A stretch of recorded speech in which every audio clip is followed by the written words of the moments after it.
कि मैनपुरी को विकास की मुख्य धारा से जोड़ने के लिए आपके घर घर भारतीय जनता पार्टी जाने का काम कर रही है।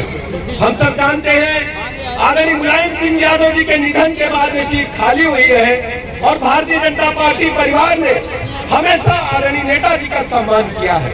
लेकिन आज परिस्थितियां हैं, मैनपुरी के आम लोगों के प्रति भारतीय जनता पार्टी अपने दायित्व को निर्वहन करना चाहती है। 2014 से पहले आदरणीय प्रधानमंत्री नरेंद्र मोदी जी ने जब देश की कमान संभाली, उससे पहले भारत में कांग्रेस पार्टी और उनके सहयोगी दलों का सरकार थी। गरीब आदमी और गरीब होता जा रहा था और भारत एक भ्रष्टाचार से कलंक धोता हुआ देश कहा जाता था। कांग्रेस पार्टी के शासनकाल में कई दर्जनों घोटाले हुए। कुछ घोटालों को तो आपको भी याद होगा, 2G स्पेक्ट्रम घोटाला, कोयला घोटाला, कॉमनवेल्थ घोटाला, सेना के फ्लैटों में घोटाला। चारों तरफ पूरी दुनिया में भ्रष्टाचार करने वालों देशों की सूची में भारत बहुत तेजी के साथ ऊपर की तरफ बढ़ रहा था और अपने देश में गरीबी और अमीरी में खाई बढ़ती जा रही थी। प्रधानमंत्री जी के सामने दो चुनौतियां थी। एक तो दुनिया के पैमाने पर भारत की छवि को हमें बेहतर बनाना है और दूसरा देश और प्रदेश के गरीबों को मुख्य धारा में लाने का काम करना है। पंडित दीनदयाल उपाध्याय जी की सोच थी जनसंघ काल से कि समाज के अंतिम पायदान पर खड़े व्यक्ति को मुख्य धारा में लाकर उसके चेहरे पर मुस्कान लाना है। तो आजादी के 75 साल बीत गए। आज मैं कह सकता हूं कि आदरणीय प्रधानमंत्री नरेंद्र मोदी जी के नेतृत्व में हर गरीब को पक्का मकान मिला है, सबको निःशुल्क शौचालय मिला है, सबको किसान सम्मान निधि मिली है, 5 लाख तक का निःशुल्क इलाज मिला है। और सबसे बड़ी बात यह है, हमारी गरीब बहनें थी, चूल्हा जलाते जलाते उनकी आंखें खराब हो जाती थी, उनको उज्ज्वला गैस कनेक्शन देने का काम आदरणीय प्रधानमंत्री नरेंद्र मोदी जी ने किया।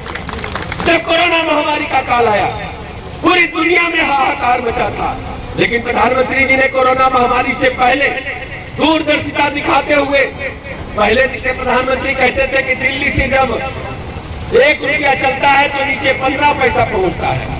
प्रधानमंत्री जी ने जीरो बैलेंस के आधार पर 50 करोड़ खाते इस देश में खोलने का काम, गरीबों के लिए बैंक के दरवाजे खोलने का काम किया।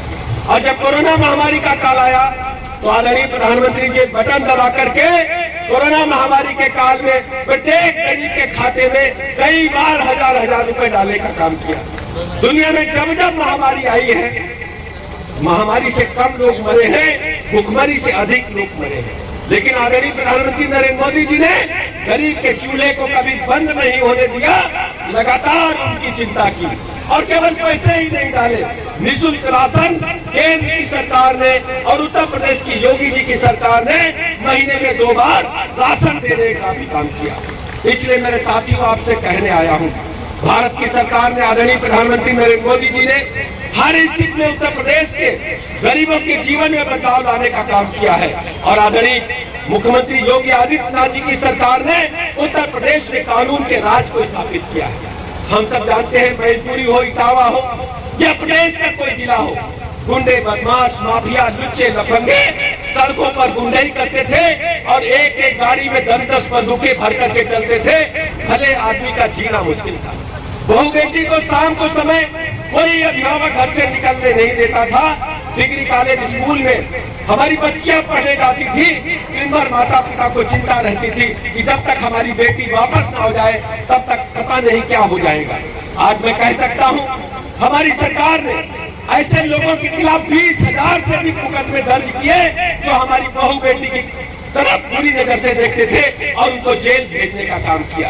प्रदेश में जितने भी ऑर्गेनाइज्ड माफिया क्रिमिनल थे सबको ध्वस्त करते या तो उनको जेल भेज दिया या वो प्रदेश की सीमा छोड़ करके चले गए। कई जिलों में आपने देखा होगा, माफिया गले में तख्ती लटकाकर घूमते हैं कि अब हम अच्छे ढंग से जिएंगे, अब पुलिस हमें छोड़ दे। आज मैनपुरी के लोगों से मैं कहने के लिए आया हूँ, आपने बहुत लंबा समय अराजकता के माहौल में गुजारा है। प्लाट, मकान, दुकान, व्यवसायियों की दिन भर की बिक्री खुलेआम लुटती थी।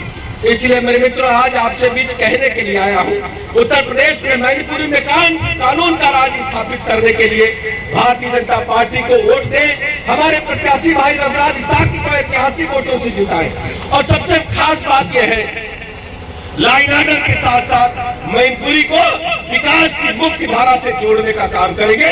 एक एक भाई, मैं कई जगह गया आज मैनपुरी में, लोगों ने कहा कि हमारी सड़क नहीं बनी, लोगों ने कहा हमारे गांव में स्कूल नहीं बना, लोगों ने कहा कि हमको अस्पताल चाहिए, लोगों ने कहा कि फलाने ने हमको पीटा था, कोई कार्रवाई नहीं हुई।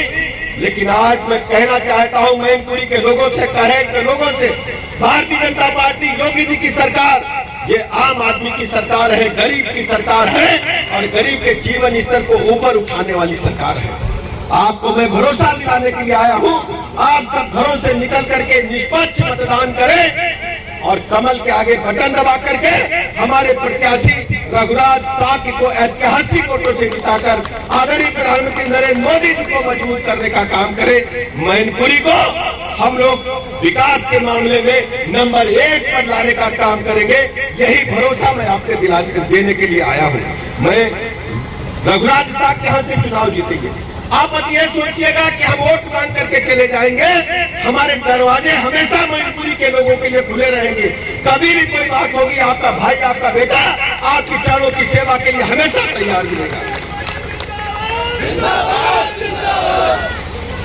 मुझे आपके उत्साह को देख करके मैं कह सकता हूं कि आप लोगों ने मन बना लिया है इस बार कमल खिलाने का, तो आज से आपकी जिम्मेदारी है 5 दिसंबर तक, जब तक मतदान न हो जाए, एक एक वोट के लिए अपने घरों से निकल करके कमल के आगे बटन दबाने के लिए काम करें। और जो हमारे भाई बहन मैनपुरी से बाहर सर्विस कर रहे हैं, रिश्तेदारी में गए हैं, उनको भी वापस बुला करके मतदान वाले दिन एक एक वोट कमल पर दबाने का काम करें। इन्हीं शब्दों के साथ मैं आप सबका आभार प्रकट करते हुए अपनी बात समाप्त करता हूं। बहुत बहुत धन्यवाद। सर, आज करेल आगमन है। मैनपुरी लोकसभा उपचुनाव में भारतीय जनता पार्टी के प्रत्याशी रघुराज साकी प्रचंड बहुमत से जीतेंगे। जिस ढंग से घरों से निकल करके लोग जाति धर्म संप्रदाय से ऊपर उठकर अपना आशीर्वाद कमल को दे रहे हैं, मैं दावे के साथ कहता हूं कि करेल से सभी विधानसभा सीटों पर मैनपुरी लोकसभा में हम चुनाव प्रचंड बहुमत से जीतेंगे।